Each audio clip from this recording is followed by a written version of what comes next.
So there's an account on Twitter, pretty big account. The account is called Pixelated Boat, and it's funny. I follow it. I know a lot of people who follow it, and what he does is absurdist comedy. You know, it's usually heavily political, but it's a healthy dose of just absurdist comedy. It's kind of comedy that I particularly enjoy. And with this new book that's coming out, Fire and Fury, which details what's going on in the Trump administration, what's actually happening behind the scenes, there's been many, passages that leak here and there about, oh my God, look at what Trump said about this issue, and look at what Trump said about that issue, and oh, all the advisors think he's an idiot.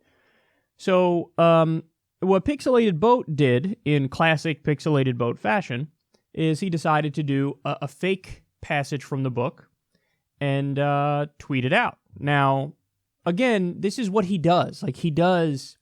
He's not trying to dupe anybody.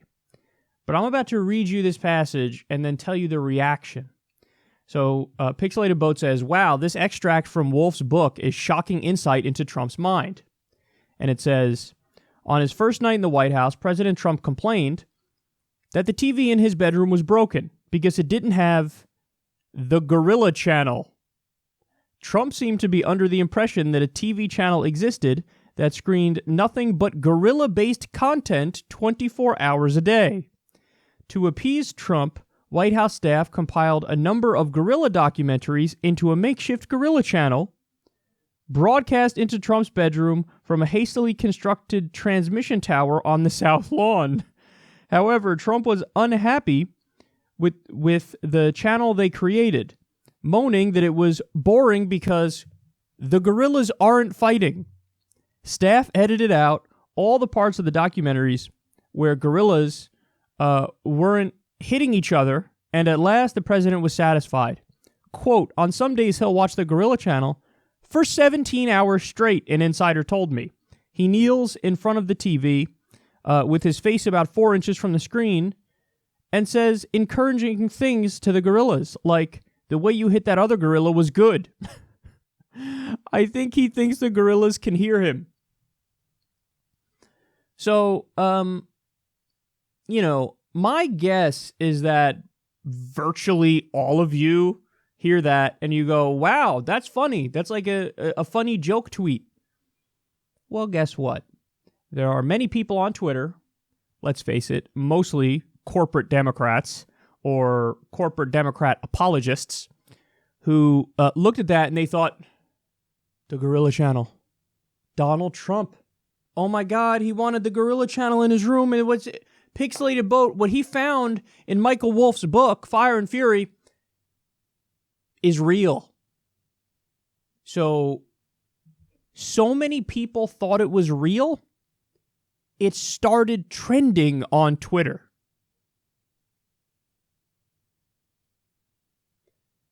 That's a fail on a level I wasn't sure was possible. So a few of the people who fell for it, Erick Garland is one. This is a guy who, by the way, has been one of the leading voices in the Trump-Russia conspiracy. This guy tries to connect dots and say, oh, no, he really is Putin's puppet and Trump did treason and he's a Manchurian candidate and all that stuff. One of the leading voices in the Russia conspiracy is so dim that he believed this obvious joke about the Gorilla Channel. Now, don't get me wrong. I get it. Like, Trump's a fucking idiot. So, I'm trying to be kind here.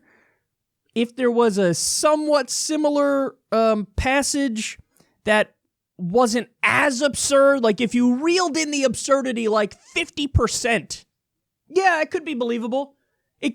Honestly, the story could be believable if it was just, Trump was upset that there wasn't a Gorilla Channel or something. Okay, I can believe that. I can believe that. I want a Gorilla Channel. There's no Gorilla Channel. Sad. I could get that. But the details of this make it obviously a joke. Fucking obviously. So, but this is what we're dealing with now. There was another, I forget the guy's name. He's another corporate Democrat apologist. I forget his name, but he was another prominent person who thought this was real. The hashtag resistance was all over this, thinking it was real. Some of them, even after it was pointed out, like, hey, man, look, this is a joke. You know what they did? They were like, oh, yeah, no, I know. I was just playing into the joke and saying, like, oh, my God, see, it's real, guys. Like, that's me continuing the joke. That's when you know you're really fucking embarrassed. That you're like, I'm not even going to admit that I was duped by the joke. I'm going to go. To be fair to Erick Garland, he was like, okay, you got me. But there were other people who tweeted it out like it was real with, they said their own thing. Like, wow, look at what Pixelated Bo found in the book. And then, when people were like, that's fake. They were like, oh, yeah, no, I know. I was joking too. But look, what I wanted to discuss this for, it's obviously hilarious, which is one of the reasons why we're discussing it. But also, there's a genuine problem here, man. And that problem is, look, everybody on the left, even if you're not a fan of Obama, we used to say to people on the right, you have to not be idiots, because what's happening is you're willing to believe anything negative about Obama simply by virtue of the fact that it's a negative thing about Obama. Which is why you had an unconscionable percentage of people in the Republican Party, I think it was like 50% of people, who were like, yeah, I don't think he was born in America. I think he was born in Kenya. Or, his birth certificate's not from around here. He's foreign. A ridiculous percentage of people in the Republican Party thought that Obama was a Marxist. It's stories like that, and a large percentage of people believing it.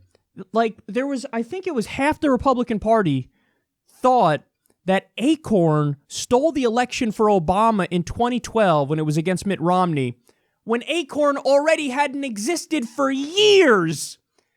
So there was the Acorn Scandal, the mucked up scandal with James O'Keefe. Democrats and Republicans shivved Acorn in the side, eliminated it, got rid of it as a result of that hack job done by James O'Keefe. But then when the next election rolled around, Republicans, 50% of them, still blamed Acorn for Mitt Romney losing. They thought Acorn stole the election for Obama.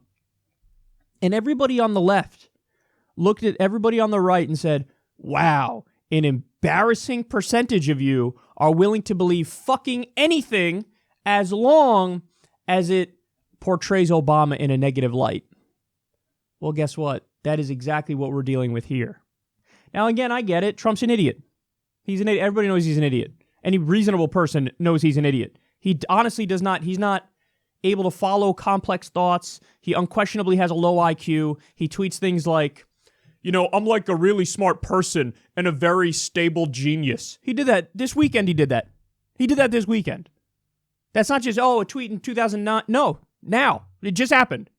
You know who says that? Somebody who's not a very stable genius. Can you imagine Stephen Hawking saying, I'm a very stable genius. I'm a very stable...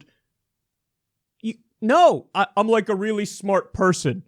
Never would an actual really smart person say that, because, real gangsta ass, don't flex nuts, because real gangsta ass, no, they got him. Trump's like, I'm great. I'm great. But the point is, we all know he's stupid, but it should have been obvious to you that this was a joke. It just requires a little bit of skepticism. Like even lesser than your average amount of skepticism. And you would go, oh, this is obviously a joke. This is hyperbolic. This is absurdist. And it's like that on purpose. So don't have Trump derangement syndrome. There's 1,000,001 things to go after him for that are legitimate. But see, that's the problem with so many people in the hashtag resistance, is that what they do is they take all the things that are inconsequential, or all the things that are criticisms that are weak and mealy-mouthed, and they go all in on those criticisms, and they don't attack them on the most substantive points. And honestly, one of the main reasons for that is to learn the more substantive points requires learning, requires reading the news, figuring out what's actually going on in the country. You know, how are you going to critique Trump for one of his first actions as president being raising taxes on the middle class, which is what he did. They got rid of a tax break for first-time home buyers. How can you critique Trump on raising taxes on the middle class on day one unless you know he raised taxes on the middle class on day one? How are you going to critique Trump for doing a military raid? His first military act as president killed a young American girl in a botched raid. How are you going to criticize him for that if you don't know that he did that? How are you going to criticize Trump for increasing drone strikes 432% if you don't know that he increased drone strikes by 432%?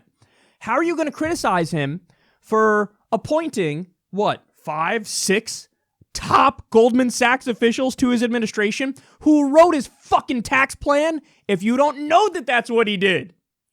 How are you going to criticize him for going back completely on his promise to get rid of the carried interest loophole, which is a special giveaway to hedge funds, special giveaway to Wall Street? How are you going to critique him for going back on his word to get rid of that if you don't know that he did that? So all the actual work to attack Trump, the escalation with Iran, the arming of Syrian rebels, which are linked to Al-Qaeda. How are you going to criticize him for that if you're not reading about that, learning about that, and knowing the real ways to attack him? Trump's policies are standard establishment Republican. And we all know standard establishment Republican is as bad as it gets. So you can criticize him on policy. You can even criticize him on some non-policy stuff. But when it gets to this point, now what you're doing is you're destroying your own credibility. And that's why this is an important story. Is that you can't wait to dunk on Trump, so you're willing to take anything to do it. And in the process of that, it's always the low-hanging fruit.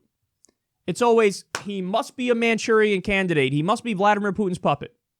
Oh, he's unfit for office because he's mentally unstable.